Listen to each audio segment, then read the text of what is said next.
Tamil state talk நேயர்களுக்கு வணக்கம். உங்களுடன் பேசுவது குரு சரவணன். இப்போ நம்ம பார்க்க போகிற விமர்சனம் ராஜா கிளி அப்படிங்கிற படம். இந்த படத்தை வி ஹவுஸ் ப்ரொடக்ஷன்ஸ் நிறுவனத்தின் சார்பாக சுரேஷ் கம்மாட்சி தயாரிச்சிருக்காரு. படத்தில் தம்பி ரம்மையா, சமுத்திரகனி, ஸ்வேதா, சுபா, பழக்கற்பையா, ஆடுகளம் நரேன், பிச்சைக்காரன் மூர்த்தி, ரேஷ்மா, கிரீஸ், டேனியல் ஆனிப்போ மற்றும் பலரும் நடிச்சிருக்காங்க. படத்தை திரைக்கதை இயக்கம் பண்ணியிருக்கிறது உமாபதி ரம்மையா. இவர் தம்பி ரம்மையாவோட மகன். படத்துக்கு கதை, வசனம், பாடல்கள், இசை எழுதியிருப்பது தம்பி ராமையா. ஒளிப்பதிவு கேதார்நாத், கோபிநாத் 2 பேர் பண்ணியிருக்காங்க. ஆர் சுதர்சன் எடிட்டிங் பண்ணியிருக்காரு.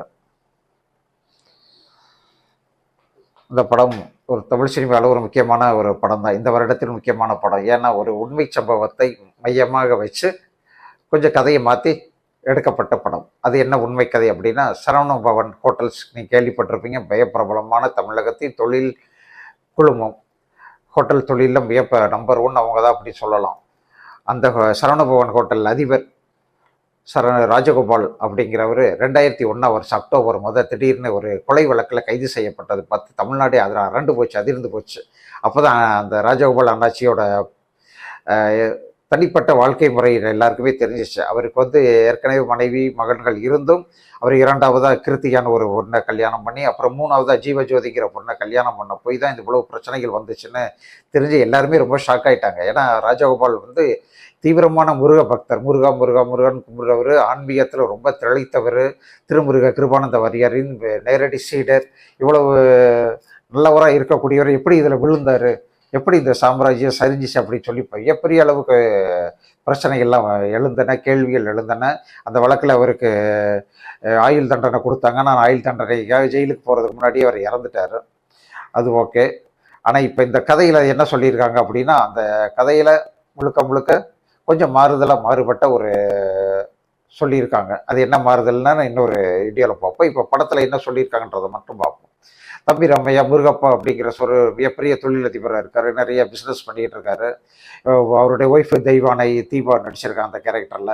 அது ஒய்ஃபுக்கு எப்போவுமே இவர் மேலே சந்தேகம். இவர் யாராவது பொண்ணு கூட கூட்டிகிட்டு போயிடுவாரோ, பொண்ணு கூட போய் செட்டில் ஆயிடுவாரோ அப்படின்னு சொல்லி அவங்க அம்மாவுக்கு சண்டை. ஒரே ஒரு மகன் தான் இருக்காங்க. அந்த மகனும் வாலிப வயசு வந்துருச்சு. இப்போ அவனு பொறுப்பை எடுத்துக்கிறது தயாராக இருக்கான். இந்த நேரத்தில் அன்னைக்கு ஆளுங்கட்சியாக இருந்தவங்க இவங்ககிட்ட ஒரு டீல் பேசுகிறாங்க. நாங்கள் அவங்ககிட்ட நிறைய கருப்பு பணம் இருக்குது, ஒயிட்டாக்கணும், அதனால் உங்கள் சொத்துக்களில் பராமரிக்கிற பணியை எங்ககிட்ட கொடுங்க, நாங்கள் பண்ணிவிட்டு எங்கள் சொத்தை ஒயிட் ஆக்கிட்டு உங்கள்கிட்ட கொடுத்துட்றோன்றாங்க. இவர் முடியாது அப்படிங்கிறாரு. இதுக்கிடையில் ஒரு புதுசாக ஒரு துணிக்கடை ஆரம்பிக்கிறாரு. அந்த துணிக்கடையில் ஒரு பொண்ணு சேர்றாங்க, வெள்ளிமயில் அப்படிங்கிற ஒரு ஹீரோயின் சேர்றாங்க. அந்த பொண்ணை பார்த்தோன்னே இவருக்கு ஒரு சம்பளம் வந்துருச்சு. அந்த சம்பளத்தில் அந்த பொண்ணை தனியாக கூட்டிகிட்டு போய் தாலியை கட்டி ஒரு தனியாக வீடு எடுத்து கொடுத்துட்றாரு 3 கோடிக்கு.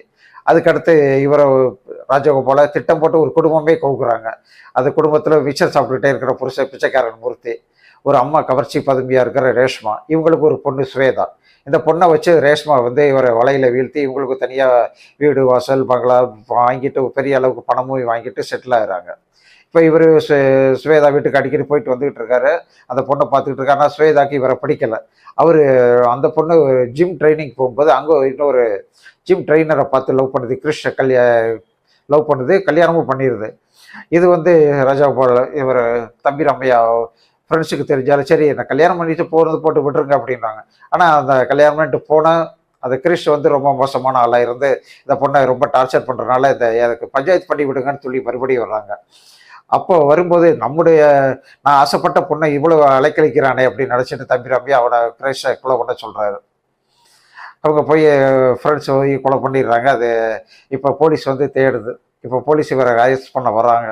இவர் எப்படி தப்பிக்கிறாரா இல்லையா அப்படிங்கிறத அந்த படத்துடைய கதை சுருக்கம். இதுக்கப்புறம் பின்னாடி என்ன அப்படிங்கிறது தான். படத்தோட ஆரம்பமே உங்களுக்கு பயங்கரமாக ஷாக்காக இருக்கும். ஏன்னா அவர் ஒரு பிச்சைக்காரன் குளத்தில் ஒரு குப்பத்தொட்டியில் இருக்கிற பழைய சோறெல்லாம் எடுத்து சாப்பிட்டுக்கிட்டு இருக்கிற ஒரு மனநோயாளி மாதிரி இருக்கார் தம்பி ராமையா. அவரை அன்பாலயம் அப்படிங்கிற ஒரு காப்பகம் நடத்துகிற சமுத்திரகனி பார்த்துட்டு அவரை அப்படியே தூக்கிட்டு அவர் தன் காப்பகத்தில் வச்சு அவரை பராமரிக்கிறாரு. அப்போ அவர் டைரியில் அவர் எழுதி வச்சிருக்காரு தம்பி ரம்யா தன்னுடைய வாழ்க்கை கதையை. அதை சமுத்திரக்கனி படிக்க படிக்கத்தான் நமக்கு இந்த கதை விரியுது. இப்படித்தான் அந்த படத்தோட ரொம்ப அழகாக நரேஷன் பண்ணியிருக்காங்க. ரொம்ப எடுப்புல இருந்தே முதலிருந்து போகாமல் அவர் ஏன் ஒருத்தர் இப்படி பிச்சைக்காரனாக மாறினார், ஏன் ஒருத்தர் பைத்தியமாக மாறினார் சொல்லி அதிலிருந்து கதையை எடுக்கிறது சிறப்பு தான். அப்படி தான் அந்த நரேஷன் பண்ணியிருக்காங்க. நரேஷன் பண்ண வகையில் இந்த படம் ஒரு சிறப்பான ஒரு திரைக்கதை ஆக்கம் தான், அதில் இல்லைன்னே சொல்ல முடியாது.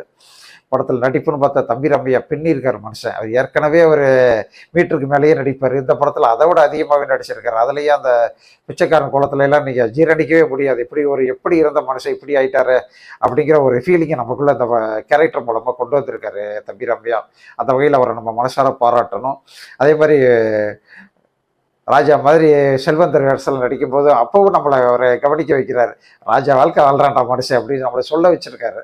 அதுலேயே அந்த மூன்றாவது மனைவி ஸ்வேதா கூட ஒரு பாடுற ஒரு டூயட் ரொமான்ஸ் பாட்டு இருக்கு பாருங்க, செம அந்த பாட்டு, அந்த டான்ஸ் அட்டகாசம், அவ்வளோ அழகாக படமாக்கியிருக்காரு. இத்தனைக்கும் இந்த படத்துக்கு டைரக்டாக ஒரு சொந்த மகன்றனால ரொம்ப உண்மையாக கொடுத்து வச்ச அப்பா கொடுத்து வச்ச மகன் அப்படின்னு தான் நம்ம சொல்லணும். ரொம்ப அழகாக நடிச்சிருக்காங்க. அந்த படத்தில் தேவானையா நடிச்சிருக்கிற தீபா ஒவ்வொரு நாளும் குத்தி காட்டி அந்த அவரை ஒரு வழி பண்ணி இவரை எப்படியாவது இன்னொரு பொண்டாட்டியை தேடி ஓட வைக்கிற அளவுக்கு பேசுகிறாங்க. அது ஒரு நியாயமாக காட்டியிருக்காங்க அந்த கேரக்டரை. அப்புறம் இந்த வள்ளிமயில் அப்படிங்கிற செகண்ட் ஒய்ஃபுக்கு ரொம்ப பெருசாக கேரக்டர் இல்லை, ஆனால் ஸ்வேதாவுக்கு தான் மூணாவது ஒய்ஃபுக்கு தான் நிறைய சீன்ஸ் வச்சுருக்காங்க. அந்த பொண்ணு இவரை சல்லாபாத்து கூப்பிட்ற சீன்லாம் ஒரு பிரமாதமான ஒரு காட்சி அமைப்பு. அதை எப்படி வச்சுருக்காங்க தெரியல. ஆனால் அவங்க ரெண்டு பேரும் பேசுகிற நிறைய டபுள் மீனிங் டயலாக் நிறைய, ஆனால் 3 தடவை ஒத்து கேட்டால் தான் தெரியும் போல இருக்கு. அந்த வகையில் பரவாயில்ல அப்படின்னு நம்ம தப்பிச்சுக்கலாம். அப்புறம் அந்த படத்தோட நடிக்க வைக்கப்பட்டவர்கள் எல்லாருமே சிறப்பு. அதில் சமுத்திரக்கனின்னு ஒரு முக்கிய கேரக்டர் நடிச்சிருக்காரு. அவர் தான் அந்த படத்தோட கதையை கடைசியாக முடிக்கிறாரு.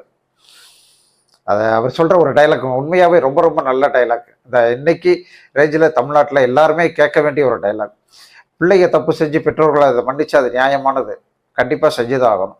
அதே சமயம் பெற்றோர்கள் தப்பு செஞ்சு பிள்ளைகள் அதை மன்னித்தால் அது அவர் செய்கிற தியாகம். அந்த தியாகம் செய்கிறதுக்கு ஒருத்தனுக்கு வாழ்க்கையில் வாய்ப்பு கிடைச்சா அதை மறக்காமல் செய்யணும், மாட்டேன்னு சொல்லக்கூடாது அப்படிங்கிறாரு சமுத்திரக்கன். நிச்சயமாக இது தமிழ்நாடு முழுக்க எல்லாருமே கேட்க வேண்டிய கேள்வி. ஏன்னா இது இன்னைக்கு உலகம் முழுக்கவே ஆம்பளைக்கு இப்படி தான் இருக்காங்க. அது கல்யாணமான ஆம்பளைக்கு 80% இப்படி தான் இருக்காங்க. இப்படி ஒரு சந்தர்ப்பம் வரும்போது எல்லாரையும் மன்னிச்சு தான் ஆகணும். எல்லா வித குற்றங்களுக்கும் சந்தர்ப்ப சூழ்நிலையும் தான் காரணமே ஒழிய எல்லாருமே குற்றம் செய்யறதுக்காக பிறக்கலை. இப்படி எல்லாம் குற்றம் செய்வாங்கன்னு யாருமே எதிர்பார்க்கல. அது சந்தர்ப்ப சூழ்நிலையில மாறிடுவாங்க. அப்படித்தான் ராஜா வல்லனாச்சியும் மாறினார். அதுதான் தம்பி ராமையாவும் காட்டியிருக்காங்க. அதனால நிச்சயமா அதை நம்ம அந்த வசனத்தையும் அந்த காட்சி அமைப்பையும் சமுத்திரக்கனியின் நடிப்பையும் நம்ம கண்டிப்பாக பாராட்டணும். படத்தில் ஒளிப்பதிவு பிரமாதம் அப்படின்னு சொல்லலாம். ஏன்னா ரிச்சான படம் அப்படின்னு சொல்ல மீடியம் பட்ஜெட் படம் தான், ஆனாலும் ஒரு ரிச்சான கெட்டப்பில் எடுக்கப்பட்டிருக்கிறதுனால ரொம்ப அழகாக பண்ணியிருக்காங்க ஒளிப்பதிவு. அதில் இது பாடல் காட்சிகள்லாம் செம்மையாக செஞ்சுருக்காங்க. அது பாடல் காட்சியில் அவர் தெலுங்கு பழைய மாதிரியெல்லாம் தரையில் உழுது புரண்டெல்லாம் நடிச்சிருக்காரு. அதில் எண்ணெயெல்லாம் ஊற்றி விட்டு பண்ணாங்களா அவர் மகன் சொன்னாப்புல. ரொம்ப ஜாலியான ஒரு பாட்டு அந்த படமாக்கியிருக்காங்க ஒளிப்பதிவுலையும். அவர் படத்தில் இசை தம்பி ரம்மையா போட்டிருக்கிற அந்த ரவுண்டு தி கிளாக் பாட்டு செம்ம பாட்டு. அவர் இன்னொரு பாட்டு ரொம்ப சோகமயம், ஆண்டவனேன்ற பாட்டு நிச்சயமாக இந்த வருடத்தில் மிகச்சிறந்த சோக பாடலை தொடுகிறது அப்படின்னு உறுதியாக சொல்லலாம். அப்புறம் இந்த படத்தில் நடித்த எல்லாரும் சிறப்பாக நடிக்க வைக்கப்பட்டிருக்காங்க. சிறப்பாக எழுதப்பட்டிருக்கின்ற ஒரு திரைக்கதை, சிறப்பாக எழுதப்பட்டிருக்கிற வசனம், நல்ல ஒரு டைரக்ஷன். இப்படி ஒரு சிக்கலில் மாட்டி எல்லோரும் மாட்டிக்காதீங்க. இது எல்லாருமே இயல்பாக இருக்கிறது தான். இயல்பாக இருக்கும்போது மீறி நடக்கிற செயல் தான். ஆனால் அதுக்காக